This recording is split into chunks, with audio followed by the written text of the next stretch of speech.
इस नए एक्सप्लेनर में आप सभी का स्वागत है। आज हम एक बहुत ही दिलचस्प विषय आ होम एंड एनवायरनमेंट के बारे में बात करने वाले हैं, यानी हमारे घर और हमारी प्रकृति आपस में कैसे जुड़े हुए हैं। तो चलिए बिना किसी देरी के शुरू करते हैं। एक बहुत ही मजेदार सवाल से शुरुआत करते हैं। क्या कभी इस बात पर ध्यान दिया है कि रेगिस्तान में बना कोई घर पहाड़ों पर बने घर से एकदम अलग क्यों दिखता है? मतलब जगह बदलते ही घरों का डिजाइन इतना क्यों बदल जाता है? तो आइए समझते हैं हमारे पहले भाग में वाई होम्स लुक डिफरेंट। इसका सबसे बड़ा कारण है वहाँ का मौसम। भारी बारिश या बर्फ वाले इलाकों को ही देख लीजिए। वहाँ छतों को ढलान वाला यानी स्लोपिंग रूफ बनाया जाता है, बिल्कुल किसी पार्क की फिसल पट्टी की तरह, ताकि पानी या बर्फ आसानी से नीचे गिर सके। वहीं मैदानी इलाकों में जहाँ बारिश कम होती है, वहाँ छतों को एकदम सपाट या फ्लैट रूफ रखा जाता है। इस तुलना को देखने से ये बात और भी साफ हो जाती है।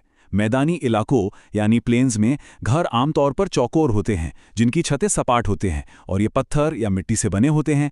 लेकिन पहाड़ी इलाकों यानी माउंटेनस रीजन्स में भारी मौसम की मार झेलने के लिए ढलान वाली छतें बनाना बिल्कुल ज़रूरी हो जाता है। सच में हमारा एनवायरनमेंट ही तय करता है कि हमारा घर कैसा दिखेगा। अब घर अलग अलग क्यों दिखते हैं, ये तो हमने जान लिया। अब बढ़ते हैं दूसरे भाग की तरफ, द नीड फॉर शेल्टर। एक सुरक्षित घर यानी शेल्टर हर इंसान की बुनियादी जरूरत है। लेकिन अफसोस की बात है कि दुनिया में सबके पास अपना घर नहीं है। इसे होमलेसनेस कहते हैं।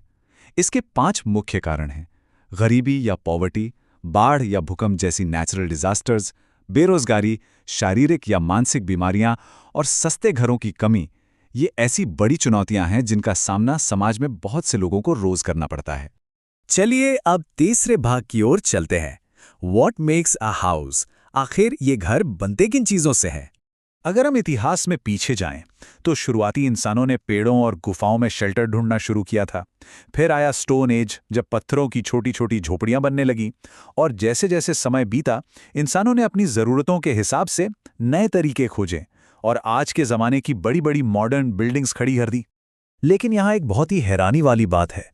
आज हम घर बनाने के लिए जो भी मॉडर्न मटेरियल्स इस्तेमाल करते हैं, वे सब सीधे हमारी पृथ्वी से ही आते हैं। जैसे कि खिड़कियों में लगने वाला शीशा असल में रेत यानी सैंड से बनता है, और दीवारों को मजबूत बनाने वाला सीमेंट खास तरह के पत्थरों यानी लाइमस्टोन से बनता है ना कमाल की बात? लेकिन इसका एक नुकसान भी है, और यही हमारा चौथा भाग है, हार्मिंग आवर एनवायरनमेंट।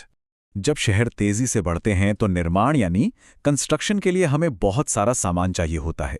इसके लिए खदानों से पत्थर निकालने के लिए पहाड़ों को तोड़ा जाता है, नदियों से रेत निकाली जाती है, अंधाधुंध पेड़ काटे जाते हैं और जमीन से बहुत ज्यादा ग्राउंड वाटर निकाला जाता है। इन सब तरीकों से हमारी हवा, पानी और मिट्टी में भयानक पॉल्यूशन होता है। इस तस्वीर को देखकर ये बात साफ समझ आती है कि घर बनाने की एक बहुत बड़ी छिपी हुई कीमत है। सिर्फ सामान और ऊर्जा जुटाने के लिए हमारे जंगलों और खेती की जमीनों को लगातार खत्म किया जा रहा है। इसका सीधा असर हमारे एनवायरनमेंट के संतुलन पर पड़ रहा है। तो क्या इसका कोई उपाय है? बिल्कुल है, और इसी पर आधारित है हमारा 5वां भाग, इको फ्रेंडली होम्स। आज के समय में इको फ्रेंडली घर बनाना सबसे जरूरी हो गया है। इको फ्रेंडली का मतलब है ऐसे घर जो हमारे पर्यावरण के सच्चे दोस्त हों। ऐसे घर प्राकृतिक चीजों का कम से कम इस्तेमाल करते हैं।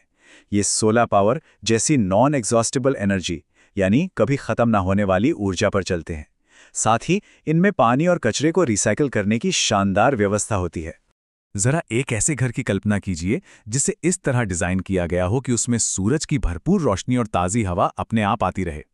इस तरह के इको फ्रेंडली घर ये साबित करते हैं कि इंसान पूरी तरह से आराम और सुरक्षा के साथ रह सकता है, और वो भी अपने पर्यावरण की रक्षा करते हुए।